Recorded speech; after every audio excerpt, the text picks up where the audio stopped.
जी, नमस्कार दोस्तों, ज्ञानालय में आपका स्वागत है और हम लोग तैयारी कर रहे हैं ईएमआरएस एग्जामिनेशन की। आज की इस वीडियो में हम लोग पीजीटी एग्ज़ाम के संबंध में ये देखेंगे कि कितने लोगों ने एप्लीकेशन अप्लाई किया हुआ है। जो भी 2266 पोस्ट सारे निकले हुए हैं पीजीटी के, उसमें हम लोग देख लेंगे कि कितने कैंडिडेट्स हैं जिनके बीच में कंपटीशन होने वाला है। हम लोग ये देखेंगे कि हम लोगों ने अब तक कितना पढ़ लिया है पीजीटी के लिए और कितना बाकी है। और फिर हम लोग सेल्फ असेसमेंट आप लोगों को करना है कि 30 दिन जो बचे हुए हैं, लगभग 30 दिन है, मान के चल रहे हैं कि दिसंबर में एग्जामिनेशन होंगे, तो हम नवंबर का और थोड़ा सा जो है ये मानना है कि 7-8 दिन हमें मिल जाएगा दिसंबर में। तो जो 30 दिन है उसमें हम कैसे पीजीटी को जो है क्लियर करेंगे, उसका असेसमेंट आपको स्वयं करना है। हम थोड़ा सा इसमें हम लोग जो है थोड़ा सा चर्चा करेंगे कि पूरा पैटर्न क्या है। आप सभी जानते हैं पैटर्न कितना है और कितना सिलेबस आप लोगों ने कवर कर लिया, कितने परसेंट का चीज़ आपको हो गया और 30 दिन में कहाँ पे आपको सबसे ज़्यादा फोकस करने की ज़रूरत हो, उसका हम लोग असेसमेंट करेंगे। तो चलिए शुरुआत करते हैं। पहले ये बता दें, जो एप्लीकेशन पड़े हुए हैं, जो ओपन हुआ था, विंडो रीओपन हुआ था, उससे पहले लगभग 40 लाख लोगों ने जो है पीजीटी के लिए अप्लाई किया था। ईएमआरएस के पीजीटी के लिए अप्लाई किया था। टोटल पोस्ट 2266 लिखे हुए, जिसमें सब्जेक्ट वार जो है अलग अलग पोस्ट हैं। अब इसमें जो है 4 लाख था। हो सकता है जो सेकंड बार जब दूसरी बार ओपन हुआ था तो 2-4-10 हज़ार लोगों ने और बढ़ा हो, तो बहुत ज़्यादा नहीं गया होगा। ये 1.25 लाख इसके आसपास जो है, या 1.25 लाख से भी कम होगा, 1,10,000 इसको मान के चलिए कि अब मोटा मोटा आइडिया ही लगा सकते हैं। पूरा एग्जैक्ट तो किसी को फिगर नहीं पता है, लेकिन 4,10,000 लोगों ने लगभग जो है अप्लाई किया होगा पीजीटी के लिए। और अब चलिए हम लोग देखते हैं कि हमें, जैसा कि हम सभी जानते हैं, ऑल इंडिया लेवल का ईएमआरएस का एग्जामिनेशन है। तो ये एग्जामिनेशन और अन्य पीजीटी के मुकाबले थोड़ा सा टफ होगा। एग्जामिनेशन ऑफलाइन होंगे, नेगेटिव मार्किंग भी है, लेकिन सारा का सारा इसमें हम लोगों को देखना पड़ेगा कि हम लोग कितने पानी में है और कितना चीज़ हमें और अभी फोकस करने की ज़रूरत है। हम 30 दिन पे जो है, जो 30 दिन का हमारा टाइम टेबल बच रहा है, उसमें हम किस चीज़ पे सबसे ज़्यादा फोकस करें कि हम इस एग्जामिनेशन को क्लियर कर लें। तो चलिए शुरुआत करते हैं, ज़्यादा समय नहीं लेंगे। एग्जाम का पैटर्न पीजीटी का, टीजीटी का हम लोग जो है सिर्फ पीजीटी का देखते हैं। पीजीटी के जो है एग्जाम पैटर्न की बात करें तो हम सभी जानते हैं कि निगेटिव मार्किंग इसमें दिया है 0.25 नंबर का। कोई मतलब नहीं होता 25% की निगेटिव मार्किंग, मतलब जो होता है कुछ नहीं होता है। हर क्वेश्चन के अगर 4 ऑप्शन दिए गए हैं तो एक ऑप्शन के सही होने की संभावना हमेशा 25% होती है। तो 4 क्वेश्चन अगर आप सॉल्व कर रहे हैं तो एक ना एक क्वेश्चन आपका ऑटोमेटिकली या गणित के रूप में भी सही हो जाएगा। तो निगेटिव मार्किंग से बहुत कुछ डरने की ज़रूरत नहीं है। एग्जामिनेशन ऑफलाइन होगा, ऑल इंडिया लेवल का एग्जामिनेशन है और 3 घंटे का पेपर होगा, आपको 180 मिनट मिलेंगे। तो चलिए शुरुआत करते हैं। आज के इस पैटर्न को हम लेते हैं। जीए जो जनरल अवेयरनेस है वो 10 क्वेश्चन पूछे जाएंगे। रीजनिंग एबिलिटी से 20 क्वेश्चन पूछे जाएंगे। कंप्यूटर से 10 क्वेश्चन पूछे जाएंगे। टीचिंग एप्टीट्यूड का 10 नंबर का आएगा। और जो सबसे बड़ा खेल होने वाला है वो है सब्जेक्ट स्पेसिफिक नॉलेज में, जो कि पूछा जाएगा 70 + 5 + 5, ये अलग अलग दिया गया। डोमेन नॉलेज में जो है 70 आपका, ये सब्जेक्ट स्पेसिफिक, यहाँ से 70 ले लीजिए। Experiential activity based, pedology and case study based questions 5 आएंगे और एनईपी से रिलेटेड 5 क्वेश्चंस आएंगे। टोटल 80 क्वेश्चन आपका इससे आएगा। तो ये जो 5वां सेक्शन इस एग्जामिनेशन का है वो सबसे ज़्यादा होगा। इस प्रकार टोटल 130 क्वेश्चंस हो जाएंगे, जिसमें आपकी मार्किंग होगी। अभी आप लैंग्वेज को भूलिए मत, जो हिंदी इंग्लिश है क्वालिफाइंग है, लेकिन उसको भूलिए मत। जो मेरिट बनेगी आपका 130 क्वेश्चन पे, इसी पे मेरिट आपकी बनने वाली है। चलिए अभी हम लोग देखते हैं, इसका सिलेबस भी देखेंगे। ये जो 6वां पोर्शन है, जिसको हम लोग कहते हैं कि जो है लैंग्वेज कॉम्पिटेंसी टेस्ट के नाम से जाना जाता है, इसमें 2 लैंग्वेज दिए हुए हैं। एक तो इंग्लिश है, एक तो जनरल हिंदी है। दोनों 10-10 नंबर के आएंगे। लेकिन इसमें सबसे खास बात है कि ये जो है आपकी जो है मेरिट में नहीं जुड़ेगा, लेकिन आपको इसको क्वालिफाइन करना पड़ेगा। लगभग मिनिमम 40% आपको इसमें लाना होगा। अगर जब 40% आप हिंदी में नहीं लाते हैं या इंग्लिश में नहीं लाते हैं तो आप जो हो जाएंगे फेल। आप जो है ऊपर वाले बाकी वाले जितने भी सब्जेक्ट में, उसमें आप टॉप भी कर जाओ, सबके सब सही कर लो तो कोई मतलब नहीं, लेकिन आपको लैंग्वेज में हिंदी में अगर 10 नंबर है, 10 क्वेश्चन पूछे जाएंगे तो कम से कम 4 आपको सही करना है। और अगर जो है इंग्लिश, इसी तरह इंग्लिश में जो है 10 में से 4 सही करना है। तो थोड़ा सा निगेटिव मार्किंग इस पर थोड़ा सा ध्यान रखिएगा, क्योंकि इसमें अगर थोड़ा बहुत ऊपर नीचे हो गया ना तो इसमें आपको जो है बाहर हो जाएंगे, क्योंकि आपको मिनिमम जो है 4 नंबर लाने ही लाने हैं इस 6 नंबर वाले पोर्शन में। तो चलिए अभी देखते हैं। अब हम लोग देखते हैं कि हम लोगों ने कितना कुछ पढ़ लिया। ये आपका सेल्फ असेसमेंट है, मेरा असेसमेंट नहीं है, ये आपका खुद का सेल्फ असेसमेंट है। अब तक आपने कितना पढ़ा, हम लोग एक बार सिर्फ सिलेबस को रिवाइज कर रहे हैं, देख रहे हैं, और उसमें आप लोग देख लीजिएगा कि आपने कहाँ पे क्या क्या चीज़ें पढ़ ली है। जनरल अवेयरनेस में ज़्यादा कुछ नहीं दिया, लेकिन इतना दे दिया ना कि जनरल अवेयरनेस में general knowledge and current affairs with special emphasis on the in the field of education. इनको जनरल नॉलेज चाहिए पूरा, करंट अफेयर चाहिए पूरा, लेकिन उनको सबसे ज़्यादा कह दिया कि एजुकेशन पे सबसे ज़्यादा फोकस ये करेंगे। अब ये वाला जो पोर्शन है ये 10 ही नंबर का है, लेकिन ये सबसे ज़्यादा विस्तार अगर इसमें देख लोगे ना तो ये सब कुछ इसी में आ जाता है जनरल। अब ऐसा हम कुछ नहीं कर सकते कि यही भूगोल, ज्योग्राफी, पॉलिटी, इकोनॉमी, साइंस सब कुछ जनरल अवेयरनेस में आता है, सब कुछ जनरल नॉलेज में आता है। लेकिन इन्होंने जो एक चीज़ कह दी है कि आपको जब सबसे ज़्यादा फोकस एजुकेशन पे करना है तो आपको सबसे ज़्यादा ध्यान जो है इंडिया का जितना भी शिक्षा व्यवस्था है आप वैदिक काल से उठाइएगा, वेदों के काल से उठाइएगा, जितने वेद हैं, किताबें हैं, जो गुरुकुल रही है, जितने नालंदा विश्वविद्यालय, तक्षशिला विश्वविद्यालय, फिर आप जो है बढ़ते हुए चले आइए मध्यकाल में जो शिक्षा व्यवस्था थी, फिर आप आधुनिक भारत में आ जाइएगा, एनईपी के बारे में पढ़ लीजिएगा, जितनी शिक्षा पॉलिसी बनी हुई है उनको पढ़ लीजिएगा, जितने आयोग बने हैं राधाकृष्णन आयोग से लेकर मुदालियर आयोग और कोठारी आयोग, ये सारा का सारा आप लोग इसमें पढ़ के जाइएगा। अंग्रेजों के समय वाला भी पढ़ लीजिएगा, जो अंग्रेजों ने जो है भारत में शिक्षा के विकास के लिए जो जो चीज़ की थी, कलकत्ता मदरसा स्थापित कर दिया, बनारस में संस्कृत महाविद्यालय खोल दिया, तो जितना कुछ बना था उसके बाद आपका वो आया था मैकाले का मिनट्स आ गया था,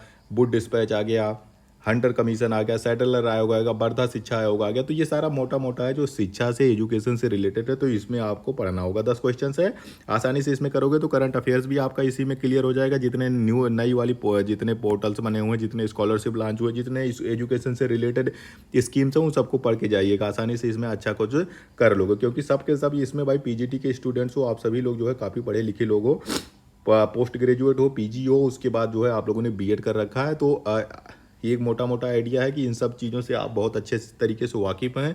आप कोई नए बच्चे नहीं हैं, नए विद्यार्थी नहीं है कि आपको जो है उंगली पकड़ के बताना पड़ेगा। लेकिन आप लोग थोड़ा सा इस पर केयरफुल रहिएगा, ध्यान से थोड़ा सा आप लोग करिएगा। रीजनिंग एबिलिटी है, 20 नंबर का रोज रीजनिंग आएगा, इसके लिए ज़रूरी है कुछ लोगों की रीजनिंग थोड़ी सी खराब हो गई है, थोड़ी सी खराब होती है या फिर थोड़े कमज़ोर होते हैं, तो उनको थोड़ा सा ध्यान देना होगा कि उन्होंने पजल और सिटिंग अरेंजमेंट का मोटा मोटा आइडिया लगा के पढ़ लें। Data sufficiency, statement based question, verbal जिसको रीजनिंग कहते हैं, फिर inequality, blood relationship, sequences and series, direction test, assertion, reason and venn diagram. बहुत बड़ा सिलेबस नहीं है, एकदम सिर्फ गिने चुने जो है इसमें टॉपिक दिए गए हैं और सारा स्पष्ट कर दिया गया है। अरेंजमेंट, सीटिंग अरेंजमेंट हम ही सब जब भी जानते हैं, कोई ज़्यादा बहुत बड़ा काम नहीं होता, दाएं बाएं बैठाना होता है, या तो टेबल पे कोई बैठा होता है या किसी लाइन में बैठा होगा तो आप उसको कर सकते हो, कोई फलाने इनके दाएं हैं, उनके बाएं हैं, उनके सामने, ये सारा चीज़ हो जाता है। डाटा सफिशिएंसी भी आसानी से आप कर लेते हो। स्टेटमेंट बेस में ज़्यादा कुछ होता नहीं है, जो स्टेटमेंट दिया होता है उसी के बेसिस पे आपको निष्कर्ष निकालना होता है, कथन निष्कर्ष या फिर कथन कारण जैसा करना होता है, वो सारा चीज़ आप पढ़ के कर सकते हो।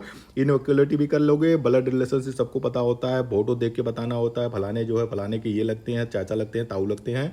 अगर रिलेशनशिप के बारे में आपको थोड़ा सा पता है तो ये भी हो जाता है। सीक्वेंस एंड सीरीज में भी ज़्यादा कुछ नहीं है। टेस्ट डायरेक्शन आपको पता ही होता है, दाएं जा रहा, बाएं जा रहा, सूरज पश्चिम जा रहा, पूरब जा रहा, तो ये भी हो जाता है। तो ज़्यादा कुछ इसमें दिया नहीं है रीजनिंग में। आप अगर आसानी से करोगे, थोड़ा सा प्रैक्टिस कर लोगे, प्रीवियस ईयर के पीवाईक्यू देख लोगे। ईएमआरएस का तो कोई एग्जामिनेशन हुआ नहीं है, तो हमें केबीएस के उठाने पड़ेंगे, हमें एनबीएस के उठाने पड़ेंगे, या पीजीटी का और जहाँ पे भी पेपर हुआ हो हमें उनके प्रीवियस ईयर के क्वेश्चन की प्रैक्टिस करनी पड़ेगी। फिर आ जाइए आईसीटी, इसमें अच्छा क्वेश्चन अच्छा किया जा सकता है, कंप्यूटर में आप अच्छा कर सकते हैं।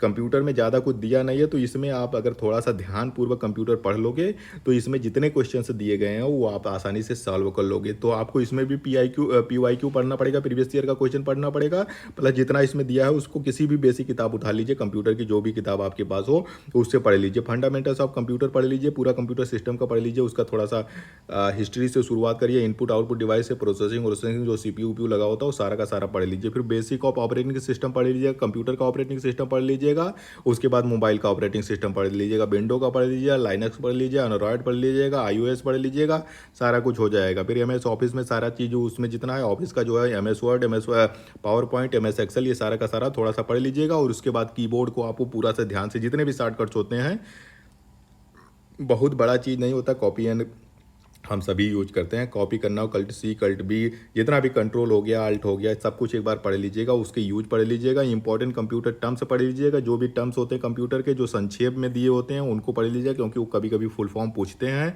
और फिर कंप्यूटर नेटवर्क के बारे में लैन वैन मैन जितने भी इस तरह के होते हैं वो पढ़ लीजिएगा। फिर साइबर सिक्योरिटी और इंटरनेट को पढ़ के जाइएगा, तो इसमें अच्छा कर सकते हो। बहुत बड़ा सिलेबस नहीं है ये आईसीटी का, ये 2 दिन का सिलेबस है मेरे हिसाब से। 2 दिन का, बस 2 दिन में आप इसको पूरा खत्म कर सकते हो। उसके बाद टीचिंग एप्टीट्यूड है, ये हम सभी के लिए, ये हम सभी जानते हैं, पीजीटी आप देने जा रहे हैं तो सारे के सारे सब बीएड करके आए हो, तो इसमें ज़्यादा कुछ नहीं है। इसमें अगर आप लोगों ने अपना बढ़िया से बीएड किया हुआ तो इसमें सारा का सारा आप लोग कर लाओगे। Teaching nature, characteristic, objective and basic of requirement, उसके बाद learners characteristics, factors affecting teaching, method of teaching and teaching ads and जो होता है इवैल्यूएशन सिस्टम, ये सब बीएड आप लोग किए हो तो इसमें सबके सब अच्छे कर ले जाओगे। इसमें कोई कंपटीशन नहीं है, आपने अगर किया होगा तो सबके सबको इसमें अच्छा सा खींच ले जाओगे। आपका experimental activity based pedagogy and case study based, ये भी जो है बीएड सबके सब किए हो तो इसमें भी आपका कोई कंपटीशन नहीं। एनएपी आप पूरा पढ़ लीजिएगा, 2020 वाली जो एनएपी है, तो इसमें भी आपका जो मेन चीज़ आपका जो कहाँ पे कंपटीशन होगा वो होगा, ये तो जनरल इंग्लिश और जनरल हिंदी आपका जो है ये क्वालिफाइंग है, इसमें ज़्यादा कुछ है नहीं। 10 में से 4 क्वेश्चन आपको सॉल्व करने हैं, सही करने हैं। निगेटिव मार्किंग का यहाँ पे थोड़ा सा ध्यान रखिएगा, ध्यान से खेलिएगा। इसमें भी सब बहुत बड़ा सिलेबस ना तो हिंदी का दिया गया ना तो इंग्लिश का दिया गया, सब इसमें फिक्स दिए गए हैं कि क्या क्या दिया गया, देख लो। बहुत कुछ नहीं है, verb, tense, voice, active voice, article comprehension, fill in the blank, error correction, उसके बाद sentence rearrangement, unseen passage, vocab, antonym, synonyms, idioms and phrases, यही सेम चीज़ हिंदी और फिर इंग्लिश में संधि, समास, विलोम, पर्यायवाची, अशुद्धियाँ, मुहावरे, लोकोक्ति, यही सारा का सारा इसमें दिया गया है। जिनका मीडियम इंग्लिश है वो हिंदी वाले पे थोड़ा सा ज़्यादा ध्यान दे दें, और जिनका मीडियम हिंदी है वो इंग्लिश वाले पे ज़्यादा ध्यान दे दें, क्योंकि जो है होता है ना कि जिनका जो मीडियम होता है वो तो उसमें आप अच्छा कर ही लोगे, दूसरा वाला जो मीडियम है उसमें फंस जाता है आदमी, तो उस पर थोड़ा सा ध्यान दीजिएगा। और ये क्वालिफाइंग है तो इस पर थोड़ा सा ध्यान दीजिएगा, तो हल्के में मत लीजिएगा। आप अगर किसी में अटक गए तो फिर जो है आगे का खेल आपका सारा बिगड़ जाएगा। फिर जो मेन चीज़ आपकी चलती है, जो ये 80 नंबर का जो आपका जो है सब्जेक्ट स्पेसिफिक नॉलेज है ना, ये बहुत ज़्यादा ज़रूरी है, इसी पे सारा खेल होने वाला है। ये बहुत विस्तार में इसका जो है सिलेबस भी दिया गया है और बहुत कुछ इसमें पढ़ना भी करना। आप किसी भी, चाहे आप मैथ हो चाहे बायोलॉजी हो, जिसमें भी आपका जो सब्जेक्ट हो उसकी पकड़ आपको होनी चाहिए। एक एक चीज़ इसमें देख लीजिएगा, जो भी आपकी मेरिट बनेगी ना, ऊपर वाले तो कॉमन सिलेबस हैं कि जो भी सारे लोग वही चीज पढ़ते हैं, हिंदी इंग्लिश सब कुछ पढ़ के आए हो, पेडोलॉजी सबने पढ़ी हुई है, कंप्यूटर सबको पढ़ना होता है, और जो होता है क्या था, जीएस जीके का, करंट अफेयर, सबका सबका कॉमन सिलेबस है। चाहे आप यहाँ तमिलनाडु के स्टूडेंट्स हो या यूपी के हो, सब लोग यही पढ़ रहे हो। तो आपको जो मेन चीज़ ध्यान देनी है ना, उधर वाले साउथ वाले होंगे तो उनकी हिंदी थोड़ी सी वीक होगी, ठीक है। एक चीज़ उसमें रहता है कि उधर वाले जो होते हैं साउथ वाले, उनका जो है या तो इंग्लिश में पढ़ते हैं या तो अपने रीजनल लैंग्वेज में पढ़ते हैं। इसी प्रकार नॉर्थ ईस्ट में भी यही चलता है, या तो अपना रीजनल पढ़ेंगे या तो इंग्लिश उनकी होगी, उनकी हिंदी कमज़ोर होती है। इधर जो हिंदी भाषी वाले जो क्षेत्र हैं, यूपी, बिहार, उत्तराखंड, इन सब का हिंदी थोड़ा सा सही होता है, यहाँ के स्टूडेंट्स की हिंदी सही होती है, लेकिन इंग्लिश थोड़ी सी इनकी वीक हो जाती है। तो इसको आप थोड़ा सा इसी हिसाब से चलिएगा, उनको इस चीज़ में फ़ायदा होगा, इसको आप में फ़ायदा होगा। तो इसीलिए क्वालिफाइंग है, ज़्यादा कुछ इसमें मेरिट से नहीं निकलेगा, लेकिन आपको क्वालिफाइंग करना ही करना होगा।